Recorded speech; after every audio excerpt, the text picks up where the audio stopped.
This is a course called Historical Gardening, and it is a directed research course. Once they'd established sort of the period that they were going to look at or the theme that they were going to be focusing on, they went off and did a few weeks of researched this period, researched what kind of gardening techniques were used, food culture, gardening cultures, environmental history, social history, cultural history, and then also finding examples of the types of gardens that would have been grown at that particular time. What I focused on is victory gardens during the Second World War. For the garden itself, the design for it, there wasn't really any actual design for the garden.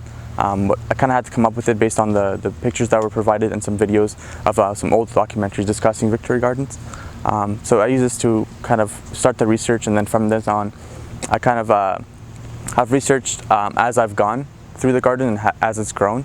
So I'm growing a medieval monastic garden based around the ones that monks would grow in England and Northern Europe around 1000 to 1400. So I included 3 types of plants in my garden, vegetables, flowers, and medicinal herbs.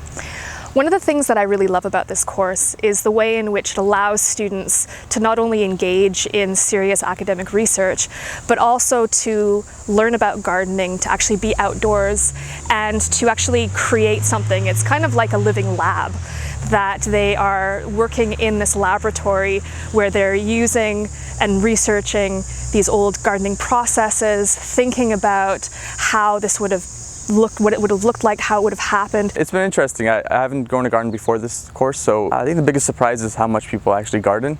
I didn't expect that many coworkers of mine or family members to know so much about gardening. And this is very much a community effort where a lot of the ideas that I have about the garden and what to do with the garden has come from other people. It's wonderful just to be able to say, this is what I made, and I'm now going to eat it, and I'm going to share it, and I'm going to talk to my friends about it, and it's a wonderful experience.